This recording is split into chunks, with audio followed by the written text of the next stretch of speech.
Welcome to The Unconventional Path, Entrepreneurship and Innovation Stories and Ideas. Hello, I'm bela.and.mike, coming to you from upstate New York.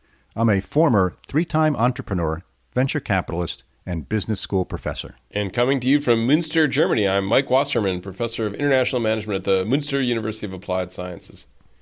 Thanks for joining us today. When Bela and I were on the faculty at Clarkson University, we used to have lots of interesting conversations about how the world is changing and specifically about how innovation and entrepreneurship are changing. We'd do this over a cup of coffee or lunch as time allowed. And about 2 years ago, I moved to Germany, and then a little bit after that, Bela retired. But Bela had what I thought was this wacky idea to continue these conversations in the form of a podcast and invite others like you to join in. I actually thought this was a horrible idea. I now don't consider myself a podcast guy. I hate the way my voice sounds when it's recorded. But Bela, as usual, was right. And we've had a great time so far over the past year or so that we've been doing this. Yeah, so join us each week as we talk with interesting people we've met to share stories, ideas, and insights into innovation, entrepreneurship, and the people that take unconventional paths to find happiness in work and in life. So Bela, tell us about this week's episode. Thanks, Mike. Before we dive into this week's interview, I just want to remind our listeners that one of the key elements of this podcast is to interview business founders we can all identify with. We've had coffee roasters on the show, software developers, business consultants, cafe and restaurant owners. We are not trying to discuss how to start the next Facebook or Google.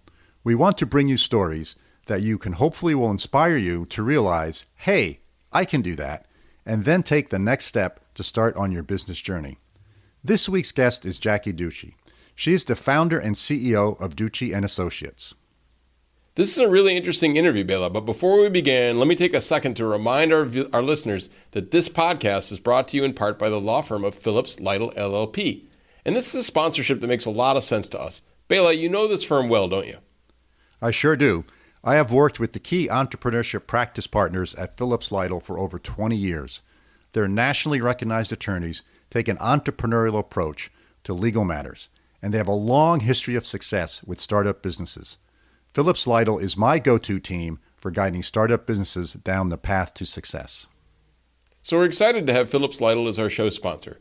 You and I both know that they think like entrepreneurs, taking a pragmatic approach to getting things done and spotting issues before they become problems. So if you need good, solid advice starting, funding, or selling a business, whether you're a single-person startup or working on a 9-figure exit, Bela and I confidently recommend the attorneys at Phillips Lytle. Bela, what's the best way for listeners to get in touch with them? So for more information, contact Rich Honan, who is a Phillips Lytle partner. If you are an old-school phone person like Mike and I, you can give Rich a call at 518-618-1225, or if you are of the generation that prefers online communication, you can reach Rich directly from his firm's website at phillipslytle.com. That's PHILLIPSLYTLE.com. And it'll be great for us if you let Rich know that you heard about Phillips Lytle from listening to the Unconventional Path podcast. All right, with that said, let's jump right into today's interview with Jackie Ducci. Hello, listeners. Today I'm here with Jackie Ducci. She is the owner of Ducci and Associates, and also a very accomplished author, recently having written a book called Almost Hired: What's Really Standing Between You and the Job You Want. So you can imagine that the business she's in is helping people find jobs and helping companies find great talent to fill those jobs. Welcome to the show, Ducci. Welcome to the show. Oh, jeepers. I'm stumbling really bad today, but you know what? We'll leave this in because this is reality radio. It's radio. Don't I wish? So welcome to the show, Jackie. Thanks so much for having me. Yeah. Sorry about the stumbling I'm doing here, but I'm not sure why I'm all tongue-tied today more than usual. So, Jackie, if you're at a social event and someone comes up to you and says, "Oh, nice to meet you, Jackie. Tell me what you do." How do you answer that question? Sure. So I tell people that I help business owners with any of their challenges that relate to hiring. So I always say I help companies find and keep great people, which is true. You know, traditionally we're a recruiting firm, but I also offer consulting services too. So we're kind of like a one-stop shop for all things hiring related. Great. And you started this business how many years ago? I think it's been 7 years now. Yeah. Time flies. Yes, yes. So what sort of inspired you to sort of bridge off on your own, and what were you doing before? This is a great story, actually. So prior to this company, I was working for another headhunting firm, which was an awesome experience, and it taught me a lot. But I'll never forget, there was one day in my 20s when we were doing kind of like a review, but it was very informal because we were a small company. And in that meeting, my supervisor at the time was kind of going around the room and saying what everybody was good at and not so good at. And when he got to me, he was like, I'm just not really sure that you're that great of a recruiter, but what you're amazing at is business development. And I remember at the time, like, being so offended by that at 20 something years old, like, how dare you tell me that I can't recruit, because I thought I was pretty good, and I still think I am. But it was kind of like a lightning bolt moment, because I'm like, my strength really is business development and dealing with the clients. And if that's true, I'm going to do better long term taking those skills and building my own business, and then maybe hiring really amazing recruiters. Like, in the long run, that's going to be a better situation for me. So that was kind of like the impetus to get me to go out on my own. And then within a couple of years from that time, it happened. So it's funny how things work out, but that one moment was really pivotal for me. Well, that's great. Oftentimes when I talk to individuals on this podcast, some of them have the oh, haha moments like that one. And others, it's sort of evolves and happens. So after you had that moment, what were sort of the next steps? What was the process that you went through? Yeah, so it was interesting. I was also going through a lot in my personal life at the time, which included a physical move to another state. So in my mind, I was like, let me just get moved and settled. And I was kind of coming back home in a way, like back up to the Northeast. And I thought that would be a perfect way to start my business because I had so many connections there. So it sort of like was all serendipitous and fell into place at the right time. Once I got settled personally, I started just reaching out to who I knew. And it was really a networking game and, telling them about the great experience that I had doing recruiting in the DC area and now like taking that to my contacts up and down the East Coast. So, it really started from who I knew and then grew from there. And we've been so fortunate to have a lot of repeat business and referral business. So since then, the company's grown sort of organically, but getting started, it was all about who I knew. Yeah. So Jackie, how big is the business now? How big in terms of client base? Yeah, let's say number of employees. Our team is 4 people right now, plus an intern, so 5. Okay. And, most people don't understand how this business works of recruiting. So if I'm a company and I'm looking for some talent and I called you up and said, hey, I'm trying to fill this position, walk me through that process. Sure. So it's different every time, to be honest. It really depends on what the client is looking for, what the level of position. Our strategies are always sort of unique to whatever search we're dealing with. But generally speaking, we start with who we know. We have a pretty big database, having done this for 7 years. So, we go through who do we already know in the files that we like, who we would feel good representing. If we already know someone who's a good fit, those are the first candidates that we send in. If we feel that we do not have the right fit, and that happens most of the time because every search is so unique, we just start reaching out. So we're true headhunters. We go after people. We don't post a lot of things online. I think job boards are kind of a joke for the most part anyway. We're looking people up on LinkedIn. We're asking people we know for referrals. We're truly targeting people whose background is exactly what our clients are looking for. So I think that makes us different from most recruiting firms who just kind of post and see what comes back. Yes. So I know my previous lives, I've used recruiting firms a few times, and oftentimes I use them as a company.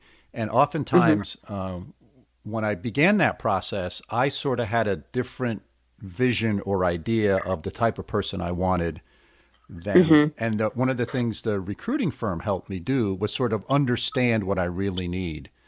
Yes. So do you guys do that kind of stuff as well? Yeah, I'm so glad you asked because we're just starting to do more of that now. It's so fascinating to me because I went back a few months ago and just analyzed every placement we've ever done. And our track record is really excellent. But, every firm has those ones that you just kind of kick yourself and go, oh, that didn't work out so well. So why did that happen? And it's so interesting because in the cases where we took more control and kind of explained to our client, this is what we think you should be hiring as opposed to what they were asking for. It's like, we don't always know what's best for us, right? And I use a lot of like relationship analogies because they work. So it's like the friend that you have that, always keeps picking the wrong guy over and over and then wonders why the marriage doesn't last. It's like the same kind of thing. So in the cases where we kind of took more control and said, look, we think you need to look at this prototype as opposed to what you originally thought, those are the placements that always last longer and wind up being a really good fit. So that's why I'm starting to branch more into consulting now. So even for companies that maybe don't want to pay us to place people, I can train them to hire better on their own, which is so exciting. Yes. So if I'm a company and I have a couple of positions to fill, and I'm going out to interview various different recruiting firms, what are the types of things that I should be looking for? In terms of how to select a firm? Yes, exactly. Yeah. I think, some of it comes down to gut feeling. You have to have a connection with the firm. I think it's like anything else. People do business with people they like. So you have to like them. You have to trust them.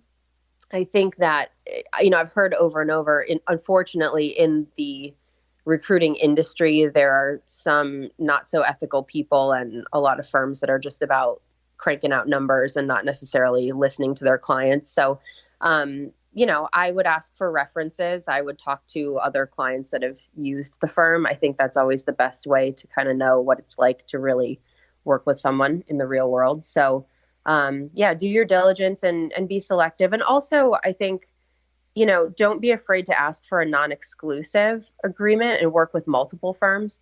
That's something that I've always been willing to do because my position is that if we're really the best at what we do, which we believe we are, why wouldn't I compete against other firms? If you're my client and you want to work with somebody else simultaneously, then I should be okay with that if I know what I'm doing. Right. So, yeah.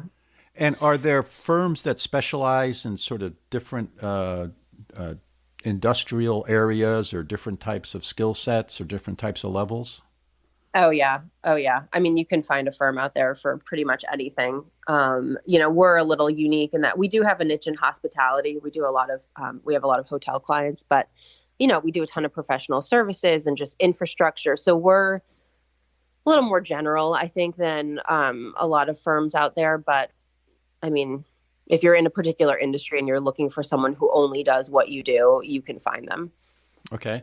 And is there advantages of hiring sort of more of a generalist or someone who's much narrower? That's actually a really good question that I get asked a lot. I think it could go either way. I'll give you an example. We've had a couple law firms come to us in the past year or so to fill placements. And prior to that, we had never done legal before. So we were a little bit like, well, I don't know how this is going to go. And we were competing against other legal recruiters, and we actually got 2 really large placements. And I think it was somewhat luck of the draw, somewhat we know what we're doing, but our network was different from the other firms. So sometimes that can work to their advantage. Sometimes it can work to ours. And that's why I say, work with more than one firm because you just never know who knows who. And all it takes is that one candidate. Right. So one way to think about this is different firms go fishing for candidates in different ponds. Yes. Yeah. And they know different people. I mean, networking is everything. Exactly. So it's just a matter of who's going to happen to know that right person. And you just never know. So, Jackie, if I remember correctly, there are 2 types of search firms. There are retained search firms and there are contingency search firms. Can you explain the difference between those?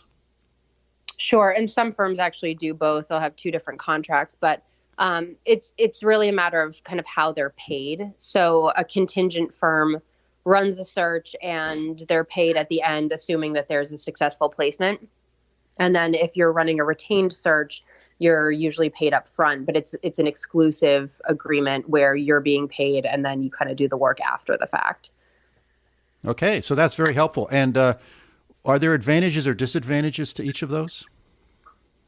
I would say so. And I think it's just a matter of preference. My school of thought is always that, having multiple firms working on your behalf on a contingent basis at least is going to get you more candidates, and you're tapping into different pools of talent based on who their networks are. So to me, that's to the employer's advantage.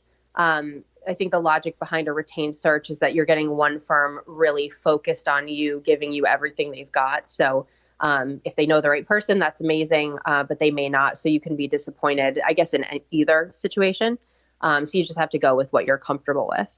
Oh, great. Now, from an employee's perspective, is there an advantage to one or the other? Not necessarily. I mean, from an employee's perspective, they should be on the radar of as many search firms as possible because, again, their networks are different. So your odds of getting placed are better, and you can't control how they operate. So I'm not really sure that it matters from the candidate's point of view.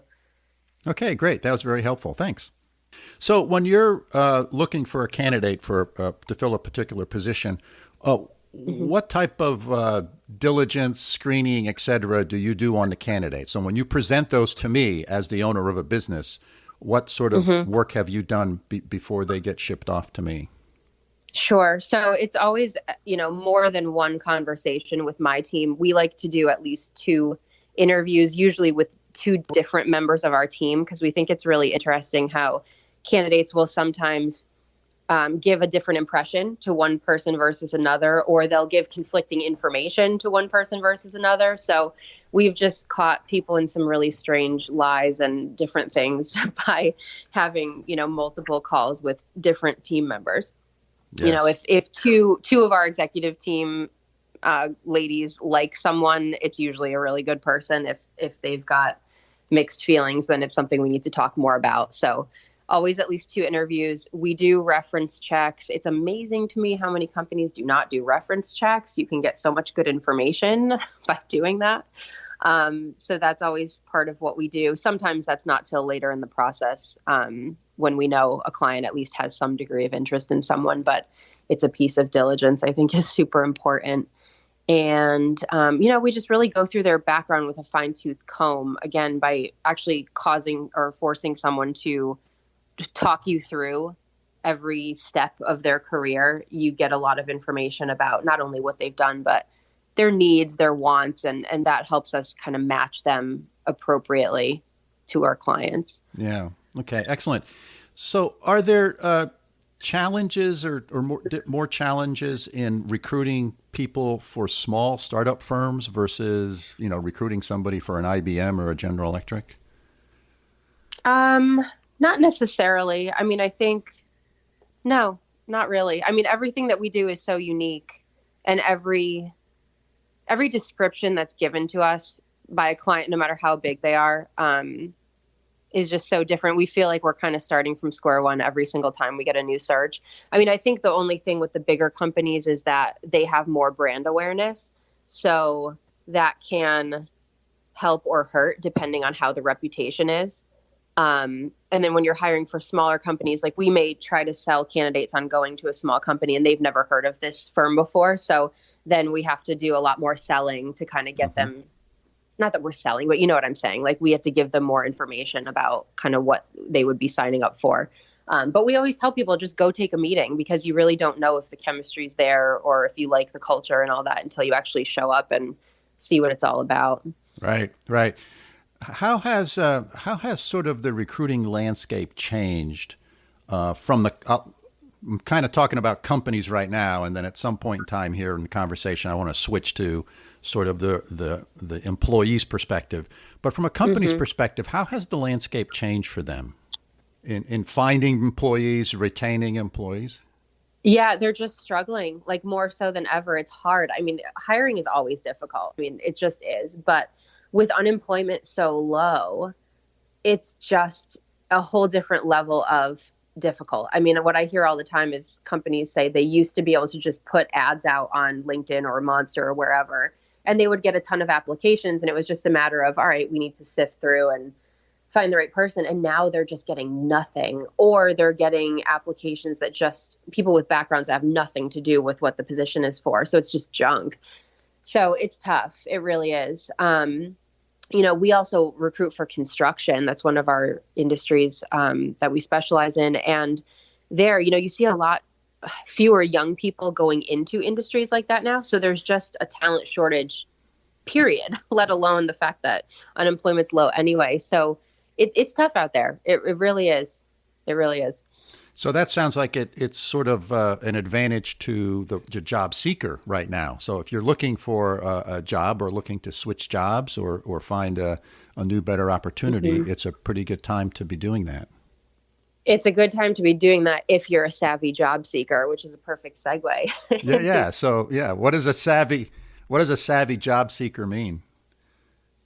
The number one thing in my mind when I say a savvy job seeker, I mean someone that understands that they need to convey relevance to an employer. Like if you're applying for things, you need to make it clear what you have done in your background that actually is relevant to the position that they have posted and why you're a good fit. It's incredible to me how many people will just craft a resume and they'll send the same version out everywhere. And they're like sitting there questioning why nobody's calling them. And it's like, I'm looking at your resume and I don't see the fit. Like, how is the employer going to see the fit? So that's just so important.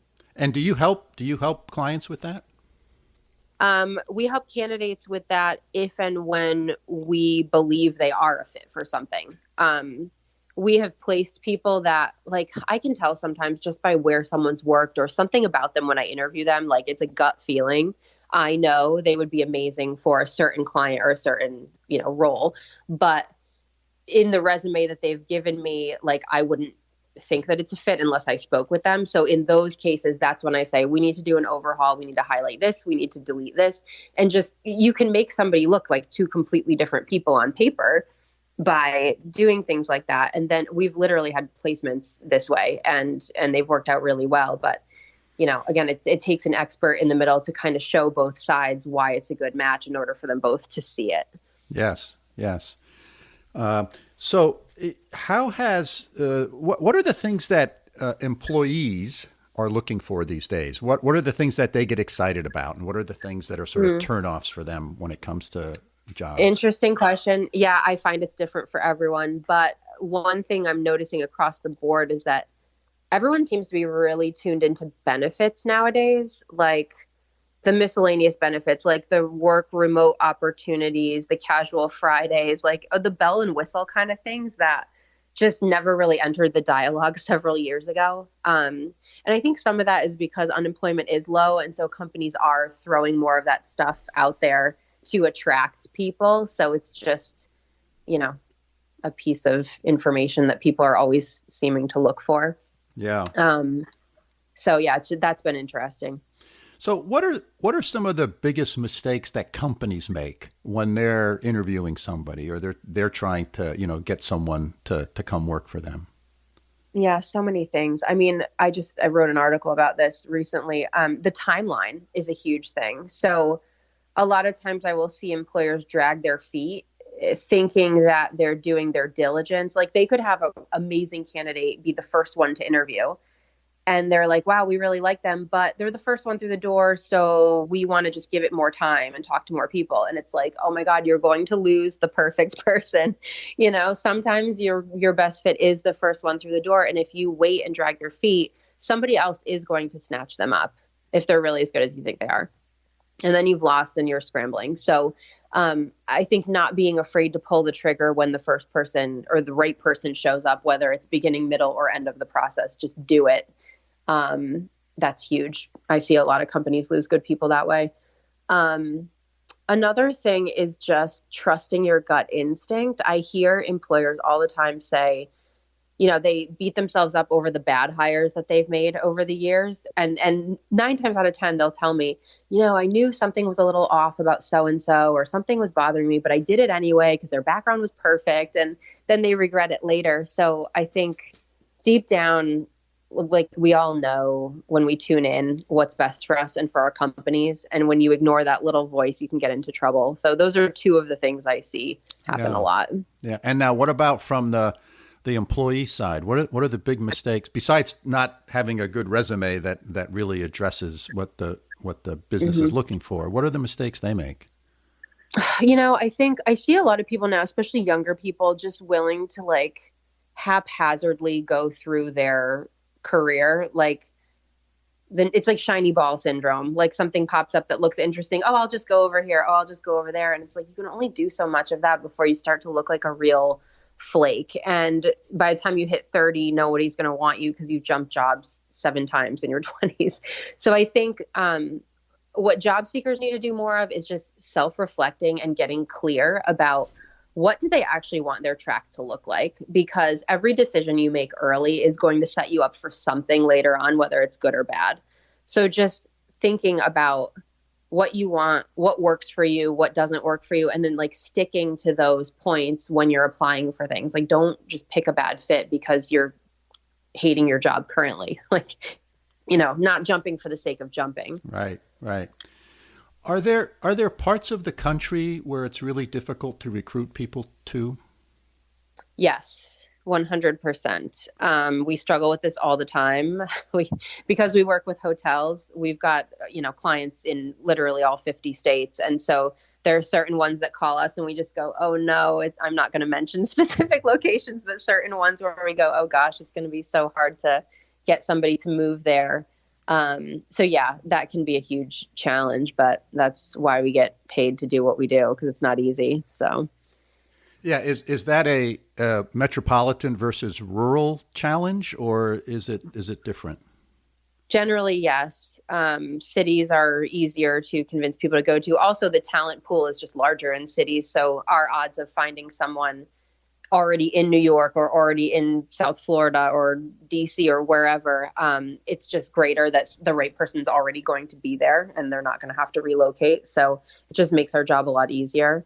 I'm also seeing a real trend now of people moving south. We have an office in the New York area and we do a lot of business there, but we make contact with a lot of candidates who say, well, I'm in New York now, but I'm really trying to get to the Carolinas or to Florida. And people are kind of sick of the brutal winters, myself included. So yes. I can't really blame them. Yeah. Well, that migration has been going on for quite a while. Yes, for sure. Yeah. What about relocation? How has that changed? I can remember, back, I entered the workforce in 1975 when I got out of grad school. So I've been in it a while. And relocation was something that in certain careers was just part of the landscape. That's what you did. Yep. How have people's attitudes changed about that?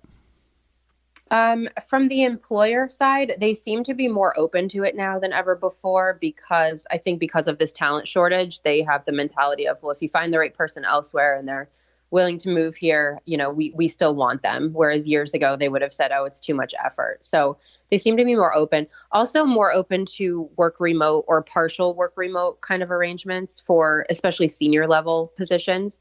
Because if somebody's a real piece of talent, the company doesn't want to lose that opportunity just because they're forcing someone to like move their family across the country. Right. So yeah, I think definitely more open, and candidates too. I think as long as they don't have families that are really rooted, it's hard once you've got kids and they're in school and all that. But I see a lot of people who are kind of past that phase of life and maybe married, maybe not, and they just can pick up and move a little more easily. So I do see a lot of that now. Yeah. Yeah. So it sounds like companies are more flexible in those kind of areas. Well, they're having to be. Yeah. Just because of the supply and demand situation. Yeah. Absolutely. Yeah. They're having to be. I mean, the smart ones just kind of get that that's how it works. And the other thing too, is that I'm seeing more generous packages to relocate people than in previous years. So they understand to make that happen, they have to kind of step it up. So yeah. What about this notion of working remotely?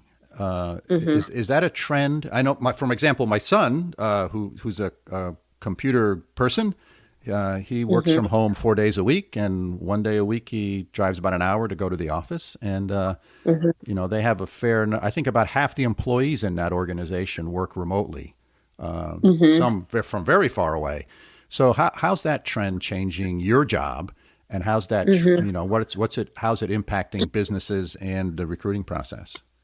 Yeah, I mean, it's interesting, this whole work remote thing. My opinion is that it's very industry driven. Like certain industries, it's easy to have work remote people who can do their job effectively. Others that are more like old school, like construction's a good example. You got to have people in the office. You know what I mean? They got to be there in teams looking at drawings and whatever. So it really is an industry thing.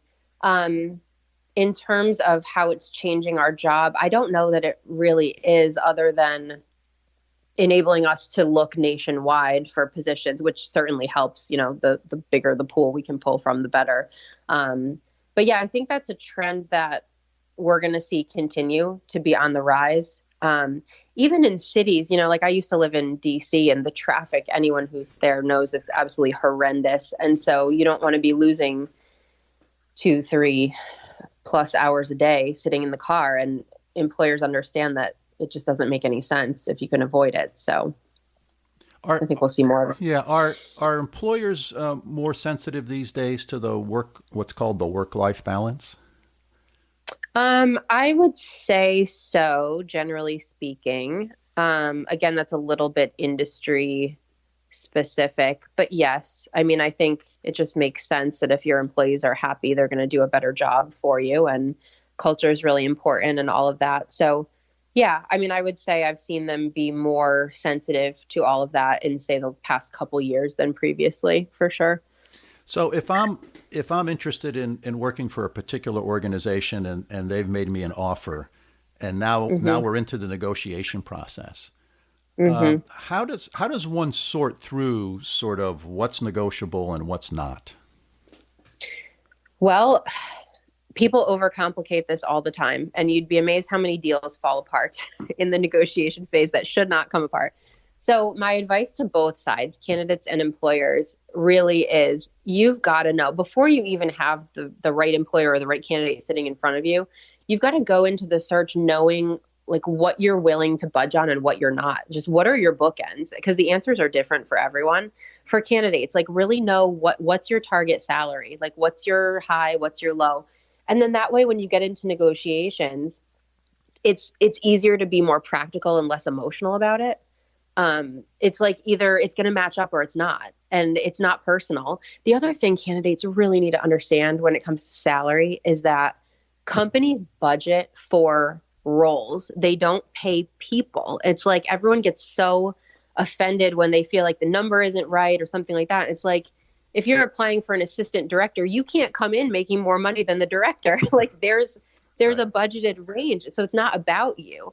But there are times where the numbers just don't match up, and that's okay. And it's just not the right fit, and you move on. So am I making sense? It's like just knowing what your own parameters are beforehand can just eliminate a lot of BS. Yes. Now, does a recruiting firm like yours sort of act as the go-between during those negotiation processes, or? Yes, all the time. Like, yes, because I don't want deals to fall apart then. Sure. But, if we've done our job, like we know by that point that things should come together. Because if I talk to a candidate that I know is way out of range or has expectations that my client can't meet, we're never going to present them in the first place because it's just a waste of everyone's time. So if we've gotten to the point where they've received an offer, things should work unless someone does something really crazy and inappropriate. So it's my job to kind of help both sides understand where the other is coming from and keep emotions just kind of at a sizzle. Yeah. And then hopefully help it all come together. So what's the number one thing that blows deals up? Oh, wow. It might be salary negotiations, actually. I'm thinking, I mean, either that or counteroffers. And this is something that I've seen happen a lot this past year, again, with low unemployment. A good candidate is being tugged at from all sides. So even if they find this wonderful new job and they accept an offer, their current employer is not going to want to lose them. And we see this a lot where it's like they put in their notice and the employer just says, what can I do to keep you? I'll do anything. And then because it's the company they already know versus the Sure. unknown, they wind up staying. So that's my number one answer right now. We've seen a lot of deals blow up over counters recently. It's very frustrating, but understandable. Yeah. And again, that seems to be one of the side effects of low unemployment. Absolutely. Absolutely. Because that employer that already has them knows that if they lose them, they're going to be very difficult to replace. So it's easier to just pay them more, do whatever it takes to keep them on board than to be stuck with nothing. Yeah. So let's switch a little bit to your book. So a number of years ago, you wrote a book. Tell us about that a little bit. Yeah. So it was just about 1 year ago, actually. I wrote a book. It's called Almost Hired: What's Standing Between You and the Job You Want. And I wrote it because having spoken with so many, probably thousands of candidates throughout my career, it's just incredible to me how much disconnect there is between job seekers and employers, and job seekers don't understand what employers are looking for. So I really wrote this book going from every stage of the hiring process, from thinking about what you want to apply for all the way through accepting an offer and taking a new job, and just explaining the employer's perspective at every phase. So as a job seeker, it's like pulling back the curtain. Everybody's always like, I don't understand what these companies are thinking and how they make their decisions. All the answers are in this book. So if you want to learn more about that, it's really just, I've been a fly on the wall for so many years in so many hiring situations. So just to be able to help people understand the other side, that's why I wrote it. Oh, great. And it's available on Amazon, I see. It is. So for all you listeners, I will have a link in the show notes to Amazon and where you can get the book. That's great. Thank you. Yeah, for sure. We've been going at this now over a half hour, and so I want to respect your time and start wrapping things up. So what would your top tips be for companies who are looking for talent? Well, I can't give too much away because I'm doing a training now that people are going to pay for that information. So I'll give you a couple more. Yeah, give us some teasers. All right. Not overlooking negativity. If you talk to a candidate and you're getting a whiff of negativity from them, maybe because they are speaking poorly about a previous employer, their current employer, a coworker, anything like that, it is a huge red flag. And I always say negative people are negative in general. And if they bash one company, they will bash yours. They are likely to be cancerous to your company. It is so dangerous to let people like that through the door for so many reasons. I don't care how good their background is.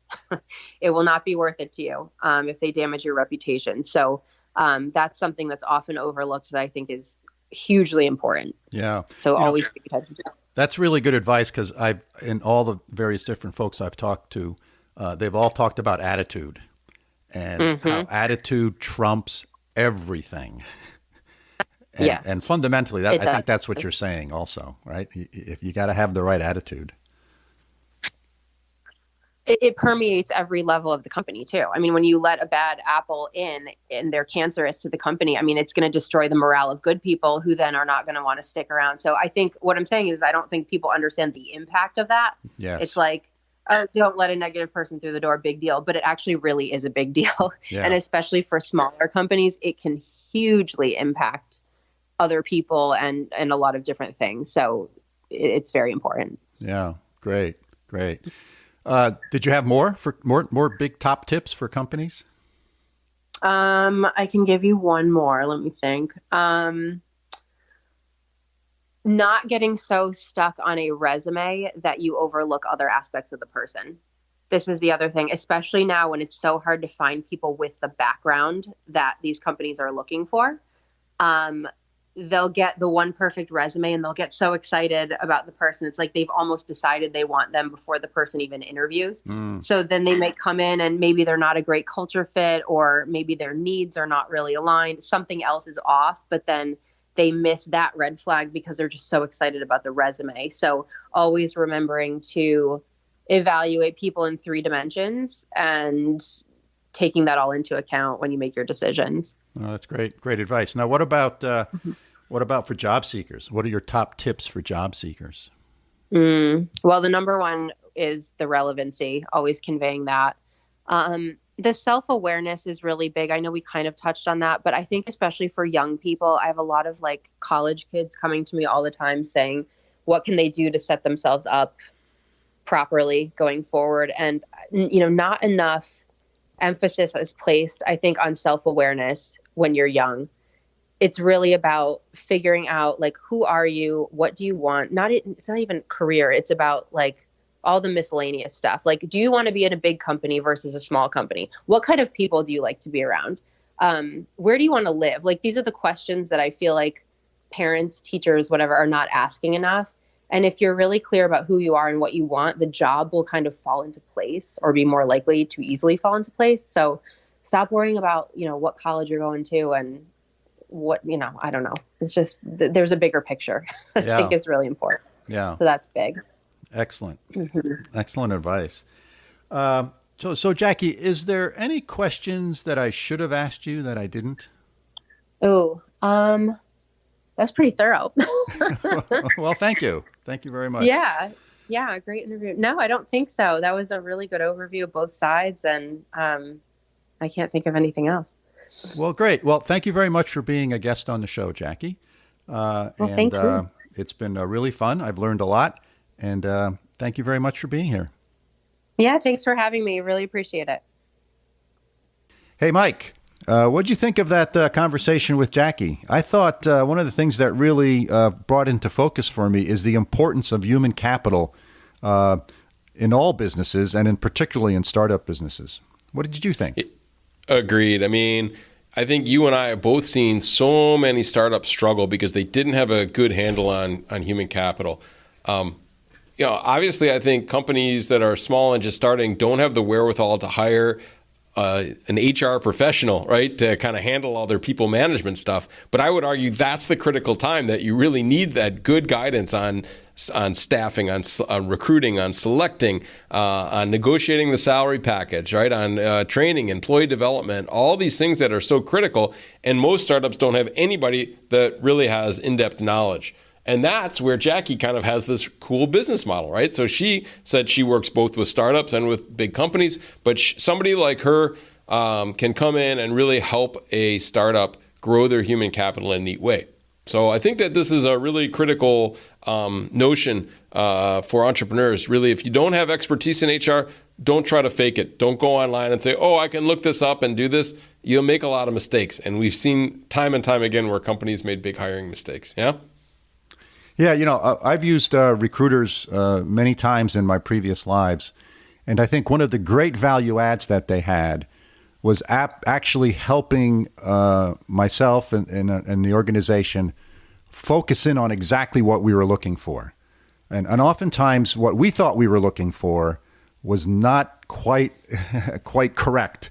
And they helped us sort of understand the skill set we wanted, not just the skills, but the cultural fit, the personality fit, all of those factors.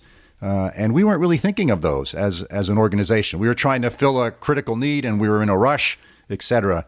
And they sort of helped us realize, hey, take your time here, make sure you understand the skill set you want and what the personality fit needs to be, what the characteristics of that person needs to be, and then we'll go find them.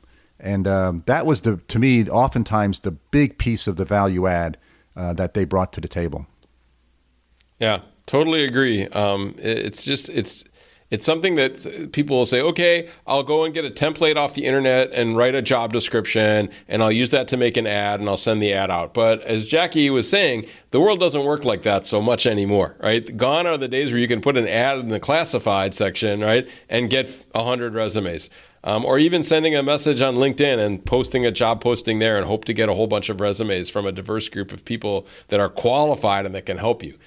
A lot of times now it takes a more detailed approach, a more active approach to getting the person that has the right mix of knowledge and skills and is a good fit with the culture of the organization.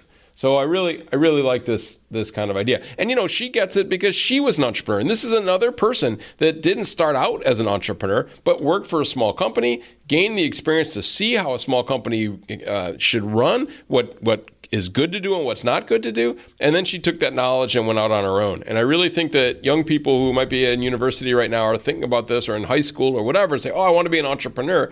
A nice way to gain that knowledge cheaply, right? Without investing your own money, without investing so much, is to go work for a small company and see what it's like. For better or for worse, you'll get some good things and some bad things out of it, but you'll really get some hands-on knowledge, network, learn the business, and it makes it a lot easier, I think, to go launch your own startup and found your own business a few years later when you have access to capital and you've got a reputation and you can easily bring in people to help you. Yeah, one of the great things about doing this podcast with you, Mike, is we've done, well over 60 of these now. And it really has helped me see all the various different ways there are to be an entrepreneur, whether it's, roasting coffee beans or starting your own HR recruiting firm like Jackie did. There's all these various different paths. There's no one single recipe for doing it. And there's lots and lots of different opportunities. So if you have the drive and you're willing to take that first step, you can do it. And I think that's one of the great things about the people we've talked to is that they've all had different approaches. They've all come from different walks of life, and they've all been able to build successful businesses and sort of, live the life that they want to live, which I think is one of the great things about what we can do here. Yeah, totally agree, Bela. And it's interesting because I'm sure this happens to you too, but students come to me, or people who want me to do a workshop or whatever for them, and they're like, just give me like the 10 steps I need to be a successful entrepreneur. And it just doesn't work that way, right? There isn't one way that it's guaranteed to work. Everybody uses a different path. Maybe there's some common tools that we can teach you that you can mix and match from, and you can adapt to your own interests and to the context that you're doing. But it's very much what we call a contingency-based approach. So you have to learn a bunch of different tools and really train your mind to look for opportunities and to build networks.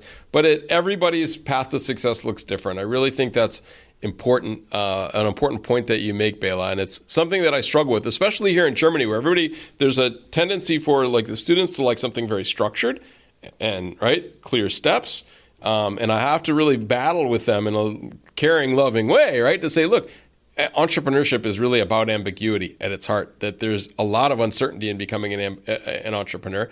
And you need to figure out ways to roll with that, to say, here's an areas where I can be structured and follow a clear path and imitate or whatever you want to do to build this structure. And others, you got to pivot, you got to respond, you got to be fast, nimble. And it's an interesting kind of combination.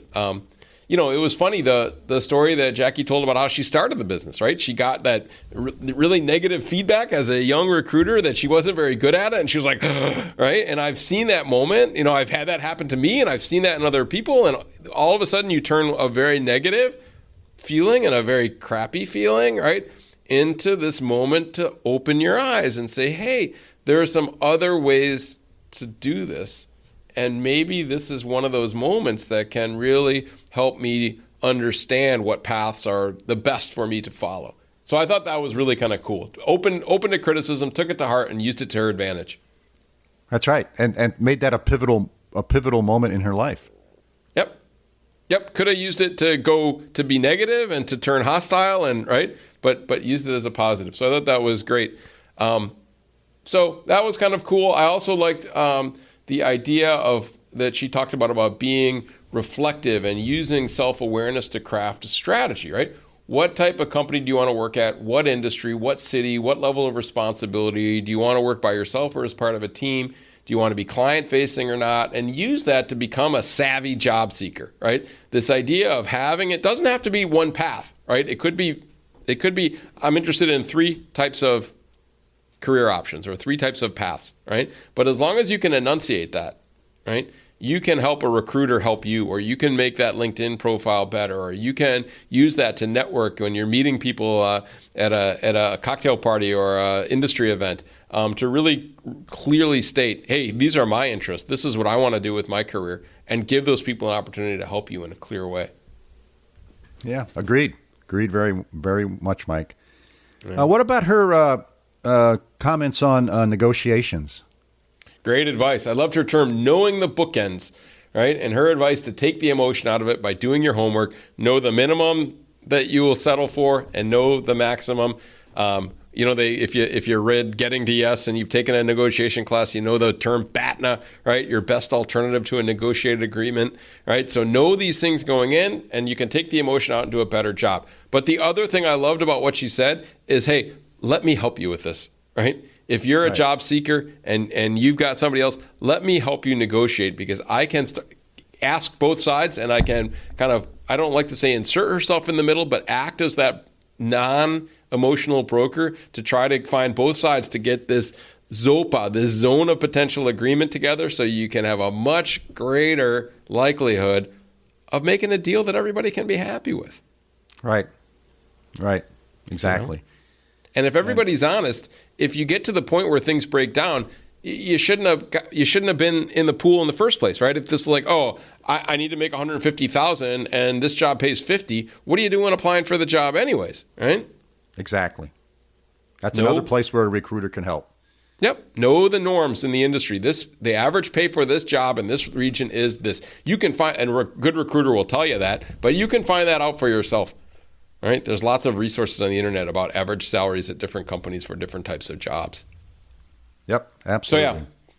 So yeah, great advice on negotiations. Great advice on where a HR consultant or a recruiting consultant, however you want to frame it, can help you. And then the last thing that really stuck me that you talked about with Jackie was her approach to negativity, and I think we've both seen the same thing, that it's a culture eater. We've talked a lot on this podcast about culture and human capital, and this was a nice way to bridge all those things together. That, nothing craps on culture more than negative people, right? That if you're any kind of organizational leader, not necessarily at the top, but any kind of team lead, any kind of person that wants to lead from the bottom, and you want to make a positive cultural change, right? Nothing will stymie that like a negative person. So I love that. If people you're getting these strong cues that the person's negative in a job interview, that's a sign for me that it might not be a cultural fit. Yeah, agreed. I think that cultural stuff is really, really important. Yep.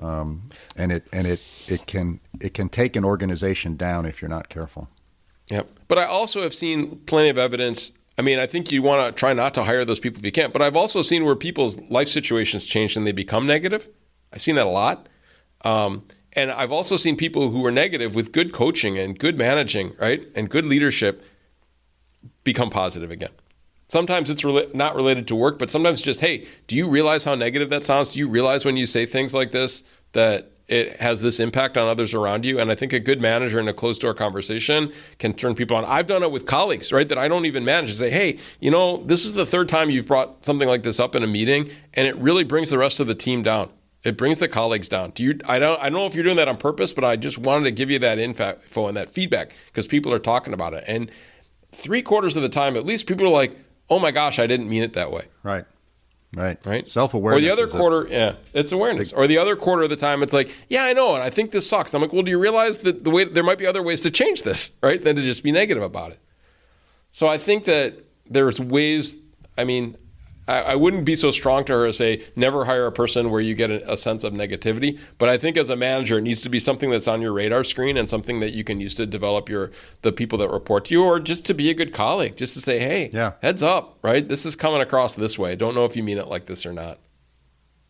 Yeah, and I think good organizations that I've seen and I've been part of take an active role in that. It's not a passive and reactive role. They take an active role in sort of building that type of energy within an organization. Yep. And if you see a change in somebody, ask if everything's okay. I mean, this is not so typical in Germany, but it's more typical in the U.S. But ask somebody if they're doing okay. If you notice all of a sudden people are being really negative, a lot of times it's a signal there's something else going on. It might be a kind of a call for help, right? So I think, if it's somebody you care about, it's a good thing to say, hey, is everything going okay? Let's check in. Right? There's nothing wrong with that. All right? Sometimes there's a much bigger reason. Yep. So just things to think about, things that we've learned, I think, both of us, sometimes the hard way, right? From mistakes that we've made, but really important stuff. All right. All Should right. we wrap this one up, Mike? I totally think that we should wrap this up. So, listeners, thanks again for joining us in another podcasting adventure. We hope you found the last hour interesting and thought-provoking. And as usual, we have a couple of small requests. First is if you have questions about what we've discussed, suggestions about topics, or some potential guests we might want to bring on in the future, we always love to hear from you. Our email is bela.and.mike @gmail.com. And if you like what we're doing, hit the thumbs up, the like, the subscribe, whatever it is that your podcast app uses to provide positive feedback, and that would be great. If you really want to be radical, a short review is always appreciated. And of course, if you know others that might find us interesting, please pass along our info to them. So that's it for this week. Thank you for spending time with us. We look forward to you joining us for our next episode. Signing off from upstate New York. See you next week, Mike. Sounds good, Bella. I'm going to be stereotypical, and go get a pretzel and a beer. So from Münster, Germany, have a great week.